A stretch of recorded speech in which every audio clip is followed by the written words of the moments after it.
ಕಾಯಿ ತುರಿಯನ್ನು ಚೆನ್ನಾಗಿ ನೈಸಾಗಿ ರುಬ್ಬಿ ಅದರ ಕಾಯಿ ಹಾಲನ್ನು ತೆಗೆದ ಮೇಲೆ ಉಳಿಯುವ ಈ ಪುಡಿ ಇದೆಲ್ಲ ರೆಸಿಡ್ಯೂ ಅಂತ ಏನು ಉಳಿಯುತ್ತೋ ಅದನ್ನು ಬೇಡ ಅಂತ ಎಸೆಯೋದು ಬೇಡ. ಅದರಿಂದ ರುಚಿಕರವಾದ ಮೆದುವಾದ ಬರ್ಫಿ ಮಾಡ್ಬೋದೇ. ಒಳ್ಳೆ ಟೇಸ್ಟಿಯಾಗಿರುತ್ತೆ. ಸಾಫ್ಟಾಗಿರೋದ್ರಿಂದ ಮಕ್ಕಳು ಇಷ್ಟಪಡ್ತಾರೆ, ಅಜ್ಜ ಅಜ್ಜಿ ಅಂತೂ ತುಂಬಾ ಇಷ್ಟಪಡ್ತಾರೆ. ಇನ್ನು ಆರೋಗ್ಯಕರವೂ ಹೌದು. ಯಾಕೆಂದರೆ ದಪ್ಪನೆಯ ಹಾಲು, ತುಪ್ಪ ಹಾಗೆ ಡ್ರೈ ಫ್ರೂಟ್ಸ್ ಎಲ್ಲವನ್ನು ಇದ್ರ ಜೊತೆಗೆ ಬಳಸ್ಕೋಬೋದು. ಬನ್ನಿ ಹಾಗಿದ್ರೆ ಹರಿಯರ್ ಪೈಸ್ ಕಿಚನಲ್ಲಿ ನಿಮಗೆ ಇದನ್ನು ಮಾಡುವ ವಿಧಾನವನ್ನು ತೋರಿಸ್ತೇನೆ. ಈ ತೆಂಗಿನ ಹಿಟ್ಟು ನನಗೆ 1 ಬೌಲಷ್ಟು ಸಿಕ್ಕಿದೆ ನೋಡಿ, ಹಸಿ ಹಸಿಯಾಗೇ ಇದೆ. ಅದನ್ನೀಗ ನೇರವಾಗಿ ಬಳಸ್ಕೊಳ್ಳೋ ಅಂಥದ್ದು. ಅದರ 3/4 ಪಟ್ಟಷ್ಟು ಅಂದರೆ 1 ಬೌಲ್ ಆದರೆ ಇದು 3/4 ಬೌಲು ನಾನು ಹಾಲಿನ ಪುಡಿ ತೊಗೊಂಡಿದ್ದೇನೆ. ಹಾಲಿನ ಪುಡಿ ಕರಗಿಸ್ಕೊಳ್ಳೋದಕ್ಕಾಗಿ ಒಂದು ಅರ್ಧ ಬೌಲಷ್ಟು ಹಾಲು ಮತ್ತು ಅಷ್ಟೇ ಪ್ರಮಾಣದಲ್ಲಿ ಸಕ್ಕರೆ. ಇನ್ನು ಡ್ರೈ ಫ್ರೂಟ್ಸ್ ನೀವೇನು ಬಳಸ್ಕೋಬೋದು. ನಾನು ಬಾದಾಮಿಯನ್ನು 2 ಹೋಳು ಮಾಡಿ ಇಟ್ಕೊಂಡಿದ್ದೇನೆ ಮತ್ತು ಪಿಸ್ತಾನ ಸಣ್ಣಕ್ಕೆ ಚೂರು ಮಾಡಿ ಇಟ್ಕೊಂಡಿದ್ದೇನೆ. ಬೇಕಿದ್ರೆ ಗೋಡಂಬಿನೂ ಹಾಕ್ಕೋಬೋದು. ಇನ್ನು ಕೇಸರ್ ಒಂದು ವಿಶೇಷ ಟೇಸ್ಟ್ ಕೊಡುತ್ತೆ, ಆರೋಗ್ಯಕರವೂ ಹೌದು.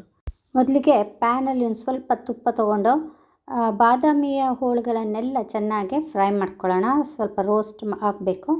ಆಮೇಲೆ ತೆಗೆದಿಟ್ಕೊಂಡ್ಬಿಟ್ರೆ ಒಂದು ಪ್ಲೇಟಲ್ಲಿ. ನಂತರ ಲಾಸ್ಟಿಗೆ ನಾವು ಅದನ್ನು ಬಳಸ್ಕೋಬೋದು.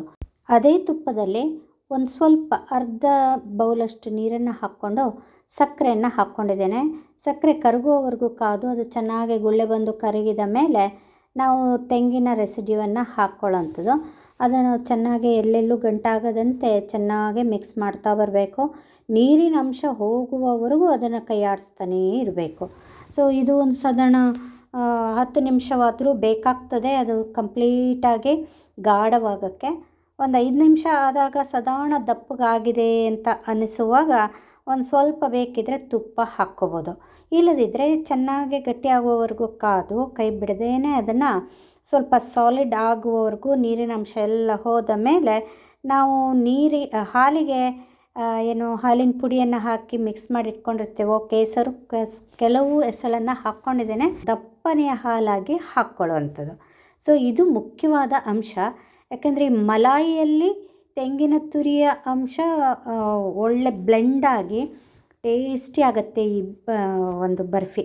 ನೋಡಿ, ಈಗ ಹಾಗೇ ಕಲಿಸ್ತಾ ಹೋಗಬೇಕು. ಇದು ಸಹಿತ ಸಾಧಾರಣ 10-15 ನಿಮಿಷದವರೆಗೂ ಸಣ್ಣ ಉರಿಯಿಂದ ಮೀಡಿಯಮ್ ಉರಿಯಲ್ಲಿಯೇ ದಪ್ಪ ಮಾಡ್ತಾ ಹೋಗಬೇಕು. ಈಗ ಸಾಧಾರಣ ದಪ್ಪಗಾಗಿದೆ ಎನ್ನುವಾಗ ನಾನು ಒಂದು 2 ಚಮಚೆಯಷ್ಟು ತುಪ್ಪವನ್ನು ಹಾಕ್ಕೊಂಡಿದ್ದೇನೆ.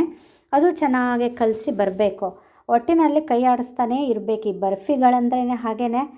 ಸೊ ಚೆನ್ನಾಗಿ ಈಗ ಕಾವಲಿ ಬಿಟ್ಟು ಬರ್ತಾ ಇದೆ ಅನ್ನುವಾಗ ನಾನು ಗ್ರೀಸ್ಡ್ ಒಂದು ಟ್ರೇ ಒಳಗೆ ಆ ಮಿಕ್ಸನ್ನು ಹಾಕ್ಕೊಂಡಿದ್ದೇನೆ.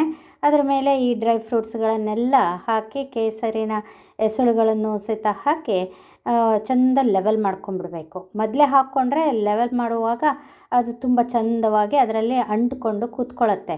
ನಾವು ಲೆವೆಲ್ ಮಾಡಿದ್ಮೇಲೆ ಅದರ ಮೇಲೆ ಹಾಕಿದ್ರೆ ಅದು ನಿಲ್ಲಲ್ಲ. ನೋಡಿ, ಈಗ ಎಲ್ಲ ಎಂಬೆಡ್ ಆಯಿತು. ನಂತರ ಸ್ವಲ್ಪ ತಣ್ಣಕ್ಕಾದ ಮೇಲೆ ಅದನ್ನು ಗೀಟ್ ಹಾಕಿ ಇಟ್ಕೊಂಡ್ಬಿಟ್ರೆ ನಂತರ ಫುಲ್ ತಣ್ಣಕ್ಕಾದಾಗ ನಾವು ಅದನ್ನು ಬೇರ್ಪಡಿಸೋದಕ್ಕೆ ಸುಲಭ ಆಗುತ್ತೆ. ನೋಡಿ, ಈಗ ಕಟ್ ಮಾಡಿದ್ದೇನೆ ಪೀಸಸ್ಸು, ಒಂದೊಂದನ್ನಾಗಿ ತೆಗಿತಾ ಇದ್ದೇನೆ. ಎಷ್ಟು ಸಾಫ್ಟಾಗಿದೆ. ಭಾಳನೇ ಒಂದು ಆರೋಗ್ಯಕರವಾದ ಬರ್ಫಿ ಅಂತ ಹೇಳ್ಬೋದು. ಮಕ್ಕಳಿಗೆ ಇಂಥದ್ದೆಲ್ಲ ಮಾಡಿಕೊಟ್ರೆ ಹೊರಗಿನ ತಿಂಡಿಗಳಿಗೆ ಅವರು ಆಸೆ ಮಾಡೋದೇ ಇಲ್ಲ.